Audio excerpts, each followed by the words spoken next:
until Sunday. Until Sunday, when the time will change in Europe. So you came at the end of the class. It's all right, mistakes happen, it's no problem.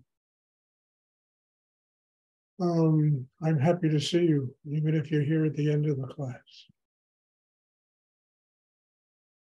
Does anyone have a question they would like to ask?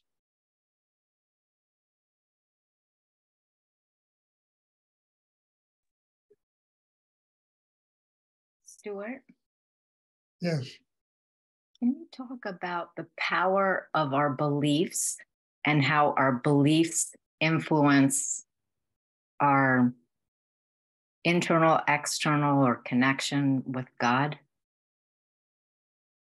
That's a hard subject for me to talk about because everybody sitting here comes from a different background, has a different belief system. And, it just works differently for each and every human being. I mean, my problem with that has always been getting caught in the dogma of a belief system and getting so stuck in that rut that you don't allow yourself to experience the totality of what life has to offer. That's my only problem with that. Now, look, I have a belief system in this meditation, and I believe in it for only one reason. It basically saved my life. That's why I believe in it. It not only saved my life, it gave me a pathway to God, which is what I've since I was 16 years old, I always wanted. So I do this, I believe in it. It's not for everybody. Obviously, if it was for everybody, I'd have 3,000 people sitting here. But I believe in this. And it's the reason I do it and work at it as much as I do every day. But the one thing I love about this is there's no dogma. There's no ritual.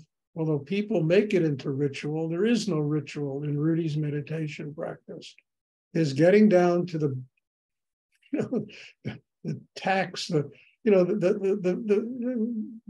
ground zero of what it is to do inner work and build a spiritual life inside yourself. So what do I believe in beliefs? If they open you to the totality of what life has to offer, I'm 100% behind them, whether they're Jewish, Christian, whatever, Muslim, I don't care. I'm not a religious person. This work is non-sectarian. But I'm behind that.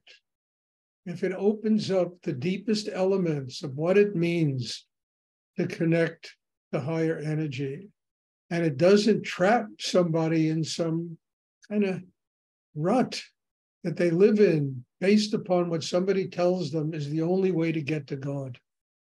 Each and every person's path to spiritual enlightenment is unique.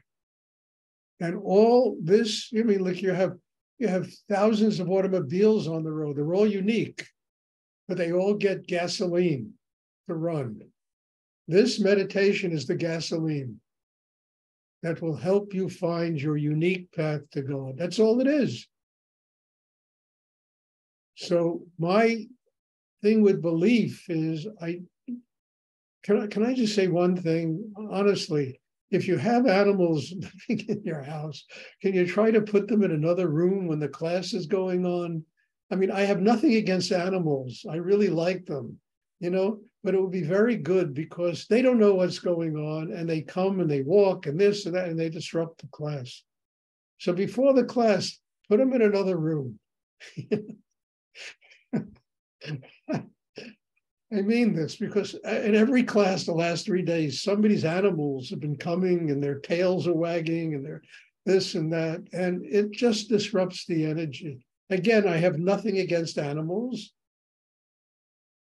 but at the same time, we want the class energy to not be disturbed. Anyway, back to beliefs. Look, I respect what other people believe. I really do. I don't ever tried to denigrate people's beliefs. You know, I wish and pray that the belief system they have really gives them a connection to God, or they're following a bunch of rules and regulations that have been literally engraved in them since the moment they were born, you know, and takes them on a road that is not a road, it's with blinders. It's not a road that opens up the whole spectrum of life, God's world to them.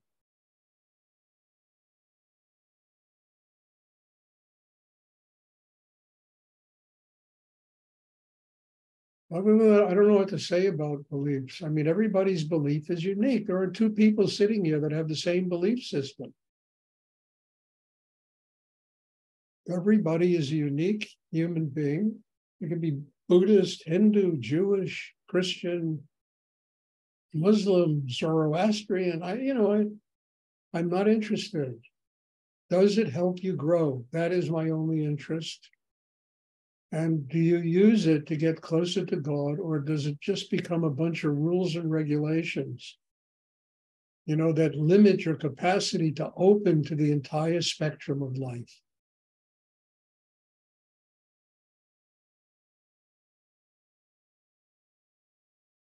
I mean, I've heard people tell me music was their path to God. You know, yes, music is a very spiritual thing. But once somebody stops listening to the music, or they you know, they step off the stage, their minds get really active, and they become another person.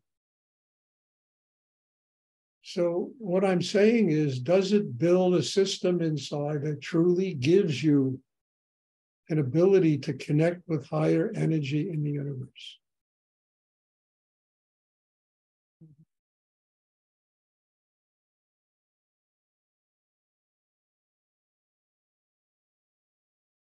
And do it, do it. It shouldn't interfere with whatever else you do. It should, it's like Rudy once told me, it's not this or that or that. It's this and that and that and that. And everything works together unless we create this or that or that or that.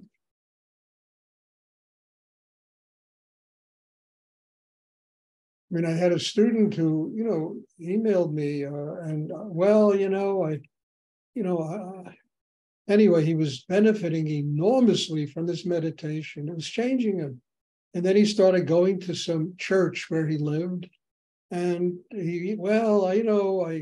want to go to church and blah, blah, blah. And my thought was, I didn't say this to him, but why can't it be both? Why does it have to be one or the other? I remember going to a church in South Central Los Angeles. Every time I was in Los Angeles, I used to go to that church. And I loved it. The church had so much energy. The people were, it was a gospel church, and it was just an extraordinary place to spend a Sunday morning. I wasn't a Christian. I'm not a Christian, but the energy, the roof was shaking. There was so much energy in that place. And I would sit there and do this meditation and take in the energy. It was extraordinary. And every time I was in Los Angeles on Sunday morning, I would go there. And the people were wonderful and kind and good, and didn't mean I was going to become part of their religion, but the energy was so extraordinary that it really helped me to grow.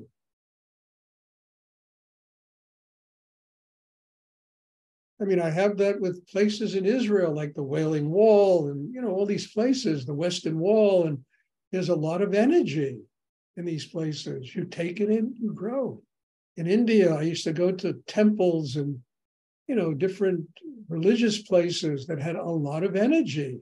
Pashupatinath was an extraordinary place in Kathmandu. And I used to love to go there. And I used to take a group of meditation students, and we would do this meditation work in Pashupatinath. It's a Hindu temple, very sacred Hindu temple. And I love that because this meditation opens to you all possibilities. I remember I had an experience in Jerusalem where I went to the Temple Mount, the Temple of the Sun. that Islamic holy place. And I'm standing there, and this is the place where Abraham is supposed to sacrifice Isaac, this big rock there. And you look up, and I looked at this rock and looked up into the top of the temple. And it was honestly, I really saw a metaphor for the spiritual practice that we do. The foundation and that mandala in the temple. And I mean, my knees buckled. And I went to sit down to meditate there. And some guy who was, I don't know what he was, some guy who was part of the mosque there came running up to me and told me, I can't meditate there because I'm not a Muslim. I mean, I didn't want to start World War III, so I got up and I started to just stand there and open to this incredible energy. You know, it's in every religion. It's not just but we need to have the openness inside to recognize it and allow all of these different pathways to God to nurture us.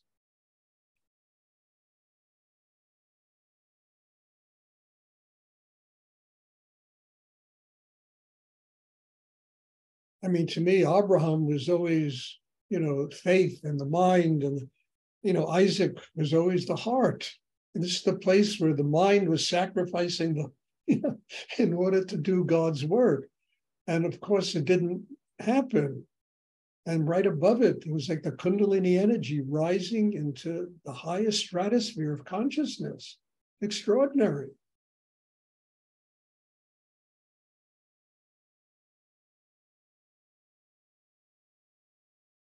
And I'm not Muslim, but I am so grateful for the meditation I practice, because it opens me to learn from every single area without any prejudice. God is, as Rudy said, this gigantic smorgasbord. We need to eat from every corner of the table. And how people use their religion, that's a whole other story. But that's a story I don't want to go into.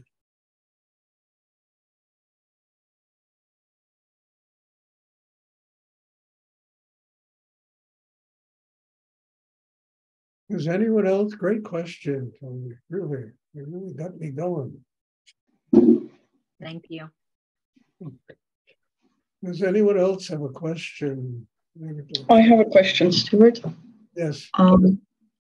I feel like when I'm meditating, the energy gets stuck in my third eye instead of going all the way to the hara. How can I bring it down to the hara? It gets stuck in your throat? No, the third eye. Well, bring the focus of your attention into the hara. It'll bring all that energy down there. Mm-hmm. The mind, the third eye, is the most powerful instrument you have. And if you take the focus of that attention and bring it into the chakra right below the navel, the hara, the tien, whatever, it will, first of all, it acts like a surgical instrument that will open the foundation, the core of your being. Secondly, all of that energy goes down there, expands and strengthens the core of your being. And the energy won't get stuck up there. It'll flow down. Another way of getting the energy to flow down, and this is really the truth, mostly when people are stuck here, it's because the heart isn't open. Mm-hmm. If the heart opens, then otherwise, I always kind of kid around and say it's like the plumbing, where everything comes out the kitchen sink when the plumbing is stuffed up. This is not open. Everything goes up into the head. Mm-hmm. Okay, that makes sense. Thank you. So just feel gratitude. I don't get the energy. I mean it. You have a lot to be grateful for, dear. I mean, look at you. You're such a different person that first came here, So feel that gratitude in your heart, and it'll all come down. Bring your attention to the chakra below the navel. Learn, build that capacity to stay focused there, not only during the meditation, but whatever you do during the day. Be focused in the center of balance.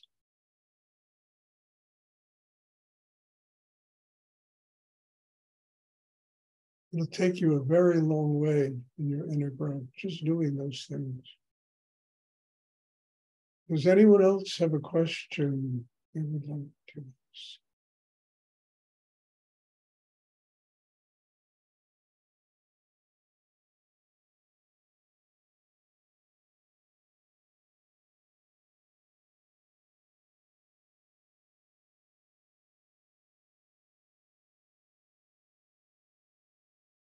So everybody in Norway, remember, up until this coming Sunday, the class is an hour earlier. Sunday, it'll go back to the regular time. Okay, God bless you all. Thank you. I'm looking forward to seeing everybody on, what is today, Tuesday, on Thursday. Have a wonderful couple of days. And thank you for being in my life. Thank you for forcing me to open in this kind of depth. As I say all the time, you all are my teacher. God bless you all. You know, and I'm looking forward to seeing you all soon. Bless you. Thank you. Thank you, Stuart. You're welcome.